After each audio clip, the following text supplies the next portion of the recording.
Hello everyone, welcome to my YouTube channel. ഇന്നത്തെ നമ്മളുടെ video എന്ന് പറയുന്നത് ഹാൻഡ് മെയ്ഡ് ആയിട്ടുള്ള ജേർണൽ സപ്ലൈസ് എങ്ങനെ ഉണ്ടാക്കുക എന്നുള്ളതാണ്. അതിന് വേണ്ടിയിട്ട് ഞാൻ പഴയ മാഗസിൻ്റെ പേപ്പറിൽ നിന്നും ഇതുപോലെ കുറച്ച് പീസസ് ഓഫ് പേപ്പേഴ്സ് കട്ട് ചെയ്തെടുത്തിട്ടുണ്ട്. അപ്പം ഇതെന്തിനാന്ന് വെച്ചിട്ടുണ്ടെങ്കിൽ ഫസ്റ്റ് നമ്മൾ ഉണ്ടാക്കാനായിട്ട് പോകുന്നത് ഡേ സ്റ്റിക്കറാണ്. അപ്പം ജേർണലിങ്ങിനൊക്കെ ഏറ്റവും കൂടുതൽ ആവശ്യമായിട്ട് വരുന്ന ഒന്നാണ് ഡേ സ്റ്റിക്കർ. അപ്പോൾ അതിന് വേണ്ടിയിട്ട് ഇതുപോലെ കുറച്ച് പേപ്പേഴ്സ് നമുക്ക് കട്ട് ചെയ്തെടുക്കാം. പിന്നെ കട്ട് ചെയ്തെടുക്കുമ്പോൾ നിങ്ങൾ ശ്രദ്ധിക്കേണ്ട കാര്യം എന്താണെന്ന് വെച്ചിട്ടുണ്ടെങ്കിൽ പല കളേഴ്സുള്ളത് നിങ്ങൾ കട്ട് ചെയ്തെടുക്കാൻ നോക്കുക. അപ്പോഴാണ് ഒന്നും കൂടെ ഒരു ഭംഗി ഉണ്ടാകുന്നത്. അതുപോലെ തന്നെ കളർ തീമിലൊക്കെ ജേർണലിങ് ചെയ്യുമ്പോഴത്തേക്കും ഇങ്ങനത്തെ പല കളേഴ്സാണെന്നുണ്ടെങ്കിൽ അത് നമുക്ക് യൂസ്ഫുൾ ആയിരിക്കും.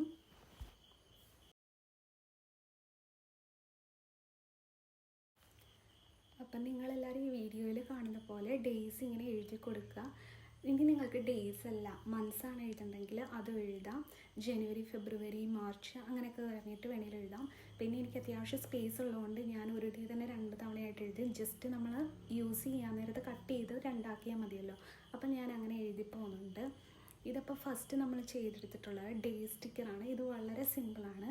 അഥവാ നിങ്ങൾക്ക് ഇങ്ങനത്തെ കളർ പേപ്പേഴ്സ് ഒന്നും ഇല്ലെന്നുണ്ടെങ്കിൽ ജസ്റ്റ് ഒരു A4 ഷീറ്റ് പേപ്പറിൽ കളർ ചെയ്തതിന് ശേഷം കട്ട് ചെയ്തെടുക്കാവുന്നതാണ്. അപ്പം നമ്മളുടെ ഫസ്റ്റ് സംഭവം ഡേ സ്റ്റിക്കർ ഇവിടെ റെഡി ആയി കഴിഞ്ഞിട്ടുണ്ട്. ഇതുപോലുള്ള ചാനൽ വീഡിയോസൊക്കെ നിങ്ങൾക്ക് ഇഷ്ടമാണെന്നുണ്ടെങ്കിൽ ലൈക്ക് ചെയ്യാനും ഷെയർ ചെയ്യാനും സബ്സ്ക്രൈബ് ചെയ്യാനും മറക്കരുത്. അടുത്തത് നമ്മൾ ഉണ്ടാക്കാൻ പോകുന്നത് ഒരു വിൻറ്റേജ് ഫ്രേസ് സ്റ്റിക്കറാണ്. അതിന് വേണ്ടിയിട്ടും ഞാൻ മാഗസിനിൽ ഒരു പേപ്പറാണ് കട്ട് ചെയ്തിട്ടുള്ളത്. നിങ്ങളുടെ കയ്യിലുള്ള ഏത് പേപ്പറും നിങ്ങൾക്ക് ഇതിനു വേണ്ടി യൂസ് ചെയ്യാം. ജസ്റ്റ് നമുക്ക് മനസ്സിൽ തോന്നുന്ന കാര്യങ്ങളെല്ലാം അതിൽ എഴുതി പിടിപ്പിക്കുക. ജസ്റ്റ് ഇങ്ങനെ ഞാൻ കുറേ കാര്യങ്ങൾ എഴുതി വെക്കുന്നുണ്ട്. അങ്ങനെ എഴുതി വെച്ച് കഴിഞ്ഞതിന് ശേഷം നമ്മൾ ജേർണൽ പേജിൽ ഇതൊന്ന് ഒട്ടിക്കുമ്പോൾ നല്ല ഭംഗിയായിരിക്കും. അപ്പോൾ അതിന് വേണ്ടിയിട്ട് 2 പേപ്പേഴ്സ് ഞാൻ യൂസ് ചെയ്തിട്ടുണ്ട്. അങ്ങനെ ജസ്റ്റ് നമുക്ക് തോന്നുന്നതെല്ലാം എഴുതി പിടിപ്പിച്ചിട്ട് അത് റെഡിയാക്കാവുന്നതാണ്. അപ്പോൾ നമ്മളുടെ വിൻറ്റേജ് ഫ്രേസ് സ്റ്റിക്കർ റെഡിയായി കഴിഞ്ഞു. ഇനി നമ്മൾ തേർഡായിട്ട് ചെയ്യാൻ പോകുന്നത് വാഷി സ്റ്റിക്കേഴ്സാണ്. ഇതാണ് ഏറ്റവും ഈസി ആയിട്ടുള്ള ഒന്ന്. ജസ്റ്റ് ഇതുപോലെ പേപ്പേഴ്സൊക്കെ ഒന്ന് കട്ട് ചെയ്തെടുക്കുക. എന്നിട്ട് എഡ്ജസ് ഒന്ന് കർവ് ചെയ്തും കൂടെ ഒന്ന് കട്ട് ചെയ്യണം. നമ്മൾ വീഡിയോയിൽ കാണിക്കുന്ന പോലെ അങ്ങനെ ഒന്ന് ജസ്റ്റ് കട്ട് ചെയ്യുക. കട്ട് ചെയ്തതിന് ശേഷം നിങ്ങൾക്ക് ഇഷ്ടമുള്ള ഡിസൈൻസ് അതിൽ വരയ്ക്കാവുന്നതാണ്. ഞാനിപ്പോൾ ഇതിൽ കുറച്ച് ഡിസൈൻസൊക്കെ വരച്ചിട്ടുണ്ട്. അപ്പോൾ ഇതുപോലെ കട്ട് ചെയ്തെടുക്കുക. 3-4 പേപ്പേഴ്സ് എനിക്ക് കിട്ടിയിട്ടുണ്ട്. അതിൽ ആദ്യത്തെ ഇതിൽ ഞാൻ ജസ്റ്റ് ഒരു സിമ്പിൾ ഡിസൈനാണ് വരച്ചിട്ടുള്ളത്. പിന്നെ ഇതിൻ്റെ first YouTube video long video ആണ്. ഷോർട്സാണ് ഞാൻ ഇത്രയും നാൾ ഇട്ടിട്ടുള്ളത്. ഇതിൻ്റെ ഫസ്റ്റ് ലോങ് വീഡിയോ ആണ്. അപ്പം നിങ്ങളുടെയൊക്കെ സപ്പോർട്ട് ഉണ്ടെങ്കിൽ മാത്രമേ ഇനി മുൻപോട്ടത്തേക്കും വീഡിയോസൊക്കെ ചെയ്യാനൊരു എനിക്ക് തന്നെ ഒരു മോട്ടിവേഷനൊക്കെ കിട്ടുള്ളൂ. അപ്പം നിങ്ങൾ എന്താണെങ്കിലും നിങ്ങൾക്കിതൊക്കെ ഇഷ്ടമായെന്ന് കമൻറ്റിൽ അറിയിക്കാൻ മറക്കരുത്. ഇതുപോലെ കുറേ വീഡിയോസ് നിങ്ങൾക്ക് വേണമെന്നുണ്ടെങ്കിൽ ഉറപ്പായിട്ടും കമൻറ്റ് ചെയ്യുക. ഓൾറെഡി ഞാൻ നമ്മളുടെ ചാനലിൽ ഷോർട്സിൽ വാഷി ടൈപ്സ് എങ്ങനെയാണ് ഉണ്ടാക്കുന്നത്, അതുപോലെ തന്നെ ഹാൻഡ് മെയ്ഡ് സ്റ്റിക്കേഴ്സ് എങ്ങനെയാണ് ചെയ്തെടുക്കുന്നത്, അതുപോലെ തന്നെ വിൻറ്റേജ് സ്റ്റിക്കേഴ്സിൻ്റെ ഒക്കെ ഒരു വീഡിയോസ് ഇട്ടിട്ടുണ്ട്. അപ്പം നിങ്ങൾ ആ വീഡിയോസൊക്കെ കണ്ടിട്ടില്ലെങ്കിൽ ആ വീഡിയോസൊക്കെ ഒന്ന് പോയി കാണുക. അതിൽ ഇച്ചിരിയും കൂടെ എളുപ്പത്തിൽ ഞാൻ പറഞ്ഞു തരുന്നുണ്ട്. ഇതിപ്പോൾ ലോങ് വീഡിയോ ആയത് കാരണം അത്രയും വിശദീകരിച്ച് എക്സ്പ്ലെയിൻ ചെയ്തൊന്നും പറഞ്ഞു തരാൻ പറ്റില്ലല്ലോ. അപ്പോൾ അതിലാണെങ്കിൽ നല്ലപോലെ നിങ്ങൾക്ക് മനസ്സിലാകും. അപ്പോൾ ആ വീഡിയോസും കൂടെ കണ്ടു നോക്കുക. അങ്ങനെ ഞാനിത് ലാസ്റ്റ് വാഷി സ്റ്റിക്കേഴ്സിൻ്റെ ഇതും കൂടെ ഡിസൈൻ ചെയ്യുന്നുണ്ട്. ഇതിൽ ഞാനൊരു തുലിപ്സിൻ്റെ ഡിസൈനാണ് കൊടുത്തിട്ടുള്ളത്.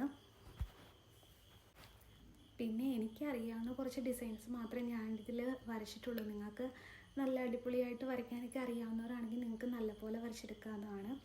അടുത്തത് വന്നിട്ട് പാറ്റേൺ പേപ്പേഴ്സാണ്. അപ്പം പാറ്റേൺ പേപ്പേഴ്സ് അത്യാവശ്യം എല്ലാവർക്കും വളരെ ഇഷ്ടമുള്ളൊരു സംഭവമാണ്. പാറ്റേൺ പേപ്പേഴ്സ് നമ്മൾ ജേർണലിങ്ങിൽ അതാണ് ഒന്നും കൂടെ എടുത്ത് നിൽക്കുന്നത്. അപ്പം അതിന് വേണ്ടിയിട്ട് ഒരു A4 ഷീറ്റ് 3-4 പീസസായിട്ട് ഞാൻ കട്ട് ചെയ്തിട്ടുണ്ട്. അതിലൊരു പീസ് എടുത്തിട്ട് ഇതുപോലെ ലൈൻസ് ഇട്ട് കൊടുക്കുക. ഞാനിവിടെ നമ്മളുടെ സാധാ സ്കെച്ച് പെൻ യൂസ് ചെയ്തിട്ടാണ് ഈ ലൈൻസൊക്കെ ഇട്ട് കൊടുത്തിട്ടുള്ളത്. അതിനുശേഷം അതൊന്നും കൂടെ ഒന്ന് നല്ലപോലെ അടിപൊളിയാക്കാനായിട്ട് ഞാൻ മാർക്കറും കൂടെ യൂസ് ചെയ്തിട്ടുണ്ട്. അപ്പോൾ അതും കൂടെ വെച്ചിട്ട് നമ്മൾ ഇങ്ങനെ ലൈൻസ് ഇട്ട് കൊടുക്കാം. സത്യം പറഞ്ഞാൽ ഈ ഒരു പാട്ട് വളരെ റിലാക്സിങ് ആയിട്ടുള്ളൊരു സംഭവമാണ് കേട്ടോ. ചുമ്മാ ഇങ്ങനെ ലൈൻ ഇട്ട് കൊടുത്താൽ മതി. അപ്പം നല്ലൊരു അടിപൊളി പാറ്റേൺ പേപ്പറും റെഡിയായി കിട്ടും. അപ്പം ഞാനങ്ങനെ 1ാമത്തെ പാറ്റേൺ പേപ്പർ ചെയ്ത് കഴിഞ്ഞിട്ടുണ്ട്. 2ാമത്തത് ചെയ്യാനായിട്ട് ഞാൻ ഒരു ഗ്രീൻ കളർ പെയിൻറ് എടുത്തിട്ട് നല്ലപോലെ ഇങ്ങനെ ഒന്ന് ജസ്റ്റ് അടിച്ചു കൊടുക്കുന്നുണ്ട്. അപ്പം ലൈറ്റ് ഗ്രീനാണ് ഞാനിവിടെ യൂസ് ചെയ്തിട്ടുണ്ട്. ലൈറ്റ് കളേഴ്സ് യൂസ് ചെയ്തിട്ടുണ്ടെങ്കിൽ നല്ലൊരു ഭംഗി കിട്ടും. അത് കാരണമാണ് ഞാൻ ലൈറ്റ് കളർ തന്നെ യൂസ് ചെയ്തത്. എന്നിട്ട് ജസ്റ്റ് ഇങ്ങനെ ഫുള്ളൊന്ന് അടിച്ചു കൊടുക്കുക. അടിച്ചു കൊടുത്തതിന് ശേഷം ജസ്റ്റ് ഒരു ഇമേജ് നമുക്ക് വരച്ചെടുക്കാവുന്നതാണ്. അപ്പം ഞാനിവിടെ പെയിൻ്റൊക്കെ അടിച്ചതിന് ശേഷം എനിക്ക് പ്രത്യേകിച്ച് ഐഡിയ ഒന്നും കിട്ടിയില്ല. അപ്പം ഞാൻ ജസ്റ്റ് ഒരു കരടിക്കുട്ടൻ്റെ ഫേസ് ഒന്ന് ജസ്റ്റ് വരച്ചു കൊടുത്തു. സത്യം പറഞ്ഞിട്ടുണ്ടെങ്കിൽ ഈ വീഡിയോ എടുത്തു തുടങ്ങിയപ്പോഴത്തേക്കും പിന്നെ ഇത് അവസാനിപ്പിക്കാനായിട്ട് ഒത്തിരി ടൈം എടുത്തിട്ടുണ്ട്. കാരണം അത്രയും നേരം ഇരുന്ന് ചെയ്തിട്ടാണ് ഈ വീഡിയോ ഒന്ന് കംപ്ലീറ്റ് ആക്കാൻ പറ്റിയിട്ടുള്ളത്. കാരണം അതുപോലെ നമ്മൾ ഒത്തിരി ഇൻക്ലൂഡ് ചെയ്തിട്ടുണ്ട് ഇതിൽ ജേർണൽ സപ്ലൈസ്, അതുകൊണ്ടാണ്. അപ്പം ഞാൻ ഡിസൈനൊക്കെ വരച്ച് കൊടുത്തതിന് ശേഷം ആ ഒരു പാറ്റേൺ പേപ്പർ കംപ്ലീറ്റ് ആക്കിയിട്ടുണ്ടായിരുന്നു. അപ്പോൾ ഒരു 3-4 പാറ്റേൺ പേപ്പേഴ്സിൻ്റെ ഇത് ഞാനിതിൽ കാണിച്ചിട്ടുണ്ട്. നെക്സ്റ്റായിട്ട് ഞാൻ ചെയ്യാൻ പോകുന്നത് വേറൊരു പേപ്പർ എടുത്തിട്ട് അതിൽ ഞാൻ യെല്ലോ കളർ പെയിൻ്റാണ് അടിച്ചു കൊടുത്തിട്ടുള്ളത്. അപ്പം യെല്ലോ കളറും നല്ല അടിപൊളിയായിട്ട് വന്നിട്ടുണ്ട്. യെല്ലോ കളർ പെയിൻറ്റ് നല്ലപോലെ ഇതിൽ അടിച്ചു കൊടുക്കുക. ഓൾറെഡി ഞാൻ യെല്ലോ കളർ ജേർണലിങ്ങിൻ്റെ ഒരു ഷോർട്ട് വീഡിയോ അപ്ലോഡ് ചെയ്തിട്ടുണ്ട്. അപ്പോൾ അതും കൂടെ പോയി കണ്ടു നോക്കുക. അതൊരു സിമ്പിളായിട്ട് അതിലും ഞാൻ യൂസ് ചെയ്തിട്ടുള്ളത് ഹാൻഡ് മെയ്ഡ് ആയിട്ടുള്ള ജേർണൽ സപ്ലൈസ് ആണ്. അപ്പം ആ ഒരു വീഡിയോ കൂടെ നിങ്ങൾ കണ്ടു നോക്കുക. അപ്പം ഇത് ഓൾമോസ്റ്റ് ഞാൻ പെയിൻ്റ് അടിച്ച് കഴിഞ്ഞിട്ടുണ്ട്. അതിനുശേഷം അതിൽ ഇതുപോലെ ലൈൻസ് ഇട്ട് കൊടുക്കുന്നുണ്ട്. അത് സ്കെച്ച് പെൻ യൂസ് ചെയ്തിട്ടാണ് ഞാൻ ലൈൻസ് ഇട്ട് കൊടുക്കുന്നത്. ലൈൻസ് ഇങ്ങനെ 2 വശത്തേക്കും ലൈൻസ് ഇങ്ങനെ ഇട്ട് കൊടുത്തിട്ടുണ്ട്. അപ്പോൾ ഒരു പ്രത്യേക ഭംഗിയാണ്. പിന്നെ അതിൽ വരയ്ക്കാനായിട്ട് ഡിസൈനൊന്നും എനിക്ക് നല്ലപോലെ അറിയത്തില്ലായിരുന്നു. അപ്പം ഞാൻ അതിലേക്ക് ജസ്റ്റ് ബോ ഇങ്ങനെ വരച്ച് കൊടുത്തിട്ടുണ്ട്. അതൊരു ഗ്ലിറ്റർ പെൻ യൂസ് ചെയ്തിട്ടാണ് ഞാൻ വരച്ച് കൊടുത്തിട്ടുള്ളത്. അപ്പം നല്ലപോലെ നല്ലൊരു ഡിസൈനായിട്ട് വന്നിട്ടുണ്ട്. പിന്നെ വേറൊരു പേപ്പർ എടുത്തിട്ട് ജസ്റ്റ് വീഡിയോയിൽ കാണുന്ന പോലെ ഇങ്ങനെ വളച്ച് വരച്ച് കൊടുക്കുക. അങ്ങനെ ജസ്റ്റ് വരച്ച് കൊടുക്കുമ്പോൾ നല്ലൊരു സിമ്പിൾ ഡിസൈൻ നമുക്ക് കിട്ടും. അപ്പം അത് ഞാൻ വരച്ചിട്ടുണ്ട്. പിന്നെ അടുത്തായിട്ട് ഒരു ലൈറ്റ് ബ്ലൂ കളറിൽ ഇങ്ങനെ ജസ്റ്റ് പെയിൻ്റ് അടിച്ച് കൊടുക്കുക. എല്ലായിടത്തേക്കും പെയിൻ്റ് ആയതിനു ശേഷം നമുക്കതിലൊരു ഡിസൈൻ വരയ്ക്കാം. അപ്പം എനിക്ക് ഏറ്റവും കൂടുതൽ വരയ്ക്കാൻ ഇഷ്ടമുള്ളൊരു ഡിസൈനാണ് സ്ട്രോബെറി. എൻ്റെ മിക്ക വീഡിയോസിൽ ഞാൻ സ്ട്രോബെറീസ് വരയ്ക്കുന്നത് നിങ്ങൾക്ക് കാണാം. അപ്പം സ്ട്രോബെറീസ് ഞാനിവിടെ നല്ലപോലെ വരച്ച് കൊടുക്കുന്നുണ്ട്. എന്താണെന്നറിയില്ല, ഇത് വരയ്ക്കാനായിട്ട് എനിക്ക് ഭയങ്കര ഇഷ്ടമാണ്. അപ്പോൾ സ്ട്രോബെറീസും ഞാൻ വരച്ച് കൊടുത്തിട്ടുണ്ട്. അത് കഴിഞ്ഞിട്ട് കളർ ചെയ്യാണ്. അപ്പം ആദ്യം ഞാൻ red colour sketch pen use ചെയ്ത് സ്ട്രോബെറി വരച്ചു. പിന്നെ ഗ്രീൻ കളർ പെയിൻ്റ് എടുത്തിട്ട് അതിൻ്റെ മുകളിൽ ഇലയൊക്കെ വരച്ച് കൊടുത്തിട്ടുണ്ട്, ഞെട്ടൊക്കെ വരച്ച് കൊടുത്തിട്ടുണ്ട്. പിന്നെ നമ്മൾ just black sketch pen use ചെയ്തിട്ട് ചുമ്മാ ഇങ്ങനെ കുത്ത് ഇട്ട് കൊടുക്കാവുന്നതാണ്. അപ്പോൾ ഒരു പ്രത്യേക ഭംഗി കിട്ടും. അങ്ങനെ ആ ഒരു പാറ്റേൺ പേപ്പറും കൂടെ ഞാൻ ചെയ്തെടുത്തിട്ടുണ്ട്. അങ്ങനെ ഒരു 3-4 പാറ്റേൺ പേപ്പേഴ്സോളം ഞാനിങ്ങനെ ചെയ്തെടുത്തിട്ടുണ്ട്. ഇനി നമ്മൾ നെക്സ്റ്റ് ചെയ്യാൻ പോകുന്നത് സ്റ്റിക്കർ സ്റ്റാമ്പ്സ് ആണ്. സ്റ്റിക്കർ സ്റ്റാമ്പ്സ് ആണ്. അപ്പോൾ 5th വൺ എന്ന് പറയുന്നത് സ്റ്റിക്കർ സ്റ്റാമ്പ്സ് ആണ്. അതിന് വേണ്ടിയിട്ട് ജസ്റ്റ് ഞാനൊരു കുപ്പിയുടെ അടപ്പ് വെച്ചിട്ട് കുറച്ച് സർക്കിൾസ് ക്രിയേറ്റ് ചെയ്തെടുത്തിട്ടുണ്ട്. സർക്കിൾസ് ക്രിയേറ്റ് ചെയ്തെടുത്തതിന് ശേഷം അതിനുള്ളിൽ നമുക്ക് ഇഷ്ടമുള്ള ഡിസൈൻസ് നമുക്ക് വരച്ച് കൊടുക്കാം. ഞാനിപ്പം കുറച്ച് ഇലയുടെയും പൂക്കളുടെയൊക്കെ പോലത്തെ ഡിസൈൻസ് വരച്ചിട്ടുണ്ട്. അപ്പം ഇങ്ങനെ കുറച്ച് ഡിസൈൻസ് വരച്ചതിന് ശേഷം ആ റൗണ്ട്സിൽ കൂടെ നമുക്ക് കട്ട് ചെയ്തെടുക്കാവുന്നതാണ്. അപ്പം ഇപ്പോൾ ഇവിടെ ഞാൻ 3 ഡിസൈൻസ് വരച്ചെടുത്തു. അതിനുശേഷം ഇതുപോലെ കളർ ചെയ്യുന്നുണ്ടെങ്കിൽ നിങ്ങൾക്ക് കളർ ചെയ്യാം. കളർ ചെയ്യാണ്ട് ചുമ്മാ ഡിസൈൻസായിട്ട് വരയ്ക്കുമ്പോഴും ഒരു പ്രത്യേക ഭംഗിയുണ്ട്. നമ്മൾ ഈ വിൻറ്റേജ് ജേർണലിംഗ് ഒക്കെ ചെയ്യുമ്പം അതിലൊട്ടിക്കാനായിട്ട് അത് നല്ല രസമായിരിക്കും, ഈ കളറില്ലാത്തത്. പിന്നെ കളറുള്ള ആ സർക്കിളിൽ ഞാൻ ജസ്റ്റ് മുമ്പ് വരച്ചതുപോലെ തന്നെ ഒരു വളച്ച് ഡിസൈനായിട്ടൊന്ന് ലൈൻസ് ഇട്ട് കൊടുക്കുന്നുണ്ട്. അതുപോലെ തന്നെ ഇനി ഒരു യെല്ലോ കളറും കൂടെ ഞാൻ ചെയ്തെടുക്കുന്നുണ്ട്. അതിൻ്റെ അകത്ത് ഞാനൊരു ഡിസൈൻ വരച്ചിട്ടുണ്ട്. ആദ്യം എനിക്കൊരു ഐഡിയ ഒന്നും കിട്ടിയില്ല, അപ്പം ഞാൻ അങ്ങനെ ഇട്ടു.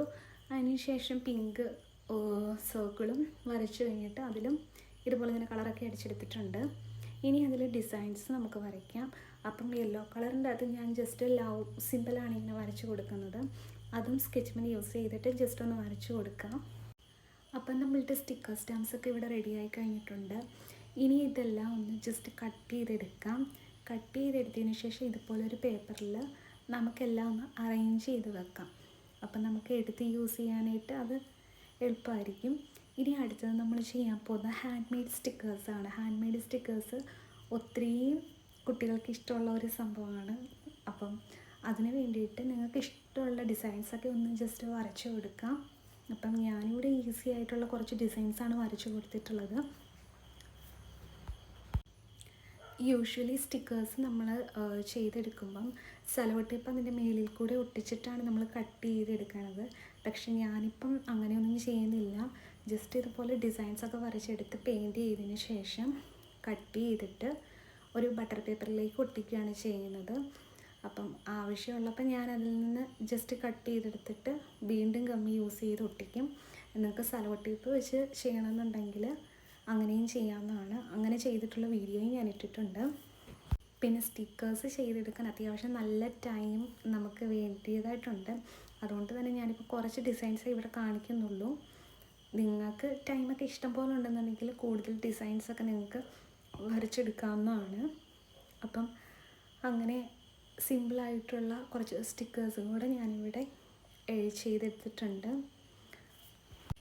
പിന്നെ ഫസ്റ്റായിട്ട് എന്ത് വീഡിയോ എടുത്തിടണമെന്ന് ഇങ്ങനെ ഒത്തിരി ആലോചിച്ചുകൊണ്ടിരുന്നപ്പോഴാണ് ജേണൽ സപ്ലൈസ് ചെയ്താലോ എന്നുള്ളൊരു ഐഡിയ എൻ്റെ മനസ്സിൽ വന്നത്. അപ്പം അതുകൊണ്ടാണ് ഞാനിത് ചെയ്തത്. അതുപോലെ തന്നെ ഇപ്പോൾ ഈ വീഡിയോയിൽ കാണുന്ന പോലെ നിങ്ങൾ ഒരു ബട്ടർ പേപ്പർ കട്ട് ചെയ്തെടുത്തിട്ട് അതിലേക്ക് നമ്മൾ വെട്ടിയെടുത്ത് വെച്ചിട്ടുള്ള സ്റ്റിക്കേഴ്സൊക്കെ ഒന്ന് ജസ്റ്റ് ഒട്ടിച്ച് കൊടുക്കാവുന്നതാണ്. അപ്പം ഞാനിങ്ങനെ എല്ലാം ഒന്ന് വൃത്തിക്ക് അറേഞ്ച് ചെയ്ത് ഒട്ടിച്ച് കൊടുക്കുന്നുണ്ട്. അങ്ങനെ നമ്മളുടെ സ്റ്റിക്കേഴ്സ് റെഡിയായി കഴിഞ്ഞിട്ടുണ്ട്. ഇനി സ്റ്റിക്കി നോട്ട് ചെയ്തെടുക്കാനായിട്ട് ഇതുപോലെ കുറച്ച് പേപ്പേഴ്സ് കട്ട് ചെയ്തെടുക്കുക. അപ്പം ഇത് പഴയൊരു നോട്ട്ബുക്കിൻ്റെ പേപ്പേഴ്സാണ്. അപ്പോൾ അതിങ്ങനെ കട്ട് ചെയ്തിട്ട് ഒരുമിച്ച് വെച്ചതിന് ശേഷം ഞാൻ ഫെവിക്കോളാണ് അതിൻ്റെ മുകളിൽ തേച്ച് കൊടുത്തിട്ടുള്ളത്. അങ്ങനെ അതും റെഡിയായി കഴിഞ്ഞു. ഇനി നെക്സ്റ്റ് നമ്മൾ ചെയ്യാൻ പോകുന്നത് കുറച്ച് ഫ്രെയിംസും കാര്യങ്ങളുമാണ്.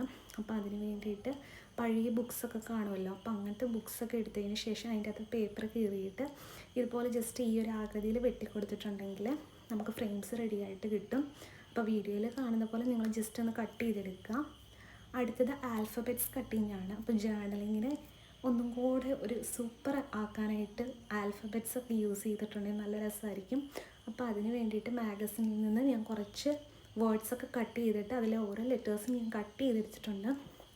അപ്പം അതും ഞാൻ ഇതുപോലെ ഒരു പേപ്പറിലേക്ക് ജസ്റ്റ് വെച്ച് കൊടുക്കുന്നുണ്ട്, ഒട്ടിച്ച് കൊടുക്കുന്നുണ്ട്. അങ്ങനെ ആൽഫബറ്റ്സും ഇവിടെ റെഡിയായി കഴിഞ്ഞു. അപ്പം ഇതൊക്കെ ഒട്ടിക്കുകയാണെങ്കിൽ നല്ല രസമായിരിക്കും നമ്മളുടെ ജേണൽ കാണാനായിട്ട്. അങ്ങനെ എല്ലാം ഒന്ന് സെറ്റ് ചെയ്ത് വെച്ചിട്ടുണ്ട്. ഇനി വന്നിട്ട് നെക്സ്റ്റ് നമുക്ക് വാഷി ടേപ്സാണ്. ഇത് അടിപൊളിയായിട്ട് കിട്ടാനായിട്ട് ഞാൻ പേസ്റ്റൽ കളേഴ്സിലുള്ള പെയിൻ്റാണ് യൂസ് ചെയ്തിട്ടുള്ളത്. അപ്പം നിങ്ങൾക്കില്ലാന്നുണ്ടെങ്കിൽ വൈറ്റ് കളർ മിക്സ് ചെയ്തിട്ടുണ്ടെങ്കിൽ വൈറ്റ് കളർ, ഇപ്പം റെഡിൻ്റെ കൂടെ വൈറ്റ് ചെയ്തിട്ടുണ്ടെങ്കിൽ നിങ്ങൾക്കൊരു പേസ്റ്റൽ കളർ കിട്ടും. അപ്പം അതുപോലെ പേസ്റ്റൽ കളേഴ്സ് ആക്കിയിട്ട് നിങ്ങൾക്ക് ഇങ്ങനെ ചെയ്യാവുന്നതാണ്. അപ്പം ഞാനിവിടെ ലൈറ്റ് ബ്ലൂ, ലൈറ്റ് ഗ്രീന്, അതുപോലെ തന്നെ പിങ്ക്, ഓറഞ്ച് ഈ ഒരു കളേഴ്സാണ് യൂസ് ചെയ്തിട്ടുള്ളത്. ഒരു പേപ്പറിൽ ഇതുപോലെ ലൈൻസ് ഇട്ടതിന് ശേഷം പെയിൻറ്റ് ചെയ്ത് കൊടുക്കുക. ആ ഓരോ ലൈൻസ് ഓരോ കളത്തിലും അങ്ങനെ ഓരോ ലൈൻസിലും വരച്ച് ഇങ്ങനെ കളർ ചെയ്തതിന് ശേഷം നമുക്കിഷ്ടമുള്ള ഡിസൈൻ അതിൽ വരച്ച് കൊടുക്കാവുന്നതാണ്. ഫസ്റ്റിലത്തെ ഇതിൽ ഞാൻ സ്ട്രോബെറീസിൻ്റെ ഡിസൈൻസാണ് വരച്ച് കൊടുത്തിട്ടുള്ളത്. സ്ട്രോബെറീസ് അങ്ങ് വരെ ഇങ്ങനെ വരച്ച് ജസ്റ്റ് ഇങ്ങനെ പെയിൻറ്റ് ചെയ്ത് കൊടുക്കുക. അതിൻ്റെ അടുത്ത ഇതിൽ ഒരു സിമ്പിളായിട്ടുള്ള ഒരു ഡിസൈനും കൂടെ വരച്ചിട്ടുണ്ട്. അപ്പം 3-4 ഡിസൈൻസ് നിങ്ങൾക്ക് ഇഷ്ടമുള്ള ഡിസൈൻസ് നിങ്ങൾക്ക് വരയ്ക്കാവുന്നതാണ്. എനിക്ക് സിമ്പിളെന്ന് തോന്നുന്ന കുറച്ച് ഡിസൈൻസ് ഞാനിതുപോലെ പെയിൻറ്റ് ചെയ്തെടുത്തിട്ടുണ്ട്. പിന്നെ വാഷി ടേപ്സ് ചെയ്തെടുക്കാൻ ഒരു പ്രത്യേക രസമാണ്, നല്ല രസമാണ് അത് ചെയ്തെടുക്കാനായിട്ട്. അപ്പം നിങ്ങൾ ചെയ്ത് നോക്കും, അപ്പം നിങ്ങൾക്ക് ഇഷ്ടപ്പെടും. അതിനുശേഷം നമ്മൾ ഇതുപോലെ ഒരു പേപ്പർ കട്ട് ചെയ്തെടുക്കുന്നുണ്ട്. ഇതാ വാഷി ടേപ്സ് നമുക്ക് റോൾ ചെയ്ത് വെക്കാനായിട്ടുള്ള സാധനം ഉണ്ടാക്കാനായിട്ടാണ്. അപ്പം ഈ വീഡിയോയിൽ കാണുന്ന പോലെ ഇച്ചിരി കട്ടിയുള്ള പേപ്പർ കട്ട് ചെയ്ത് ഇതുപോലെ എടുക്കാം. എന്നിട്ട് അതിനെ ഒന്ന് റൗണ്ട് ചെയ്തിട്ട് ഗം ചെയ്ത് ഒട്ടിക്കാം. ആ 2 വശം ഇങ്ങനെ ഒന്ന് കൂട്ടി ഒട്ടിക്കാം. വീഡിയോയിൽ കാണിക്കുന്ന പോലെ നിങ്ങൾ ചെയ്യുക. എന്നിട്ട് ഇതുപോലെ ഗം ചെയ്യുക, ഗം തേച്ചിട്ട് ഒട്ടിക്കുക. ഒട്ടിച്ചതിന് ശേഷം നമ്മൾ ചെയ്ത് വെച്ചിരിക്കുന്ന വാഷി ടേപ്പ് എടുത്തിട്ട് ഇതിലിങ്ങനെ ചുറ്റി ചുറ്റി കൊടുക്കുക. ഇതുപോലെ എല്ലാ വാഷി ടേപ്സും ഇങ്ങനെ ചുറ്റി ചുറ്റി കൊടുത്തതിന് ശേഷം നമുക്കെടുത്ത് മാറ്റി വെക്കാവുന്നതാണ്. അപ്പം വാഷി ടേപ്സും ഇവിടെ റെഡിയായി കഴിഞ്ഞിട്ടുണ്ട്. അങ്ങനെ ഓൾമോസ്റ്റ് നമ്മളുടെ ജേണൽ സപ്ലൈസ് എല്ലാം ഉണ്ടാക്കി കഴിഞ്ഞിട്ടുണ്ട്. അപ്പം ഇതിൽ കാണിക്കുന്ന എല്ലാം നമ്മളിന്ന് ഉണ്ടാക്കിയെടുത്തിട്ടുള്ള ജേണൽ സപ്ലൈസാണ്. അപ്പോൾ നിങ്ങൾക്ക് ഈ ഒരു വീഡിയോ ഇഷ്ടപ്പെടുകയാണെന്നുണ്ടെങ്കിൽ ലൈക്ക് ചെയ്യാനും ഷെയർ ചെയ്യാനും സബ്സ്ക്രൈബ് ചെയ്യാനും മറക്കരുത്. ഇതുപോലുള്ള വീഡിയോസ് വേണമെന്നുണ്ടെങ്കിൽ കമൻറ്റ് ചെയ്യുക. അടുത്തൊരു വീഡിയോയിലേക്ക് കാണാം. Bye bye.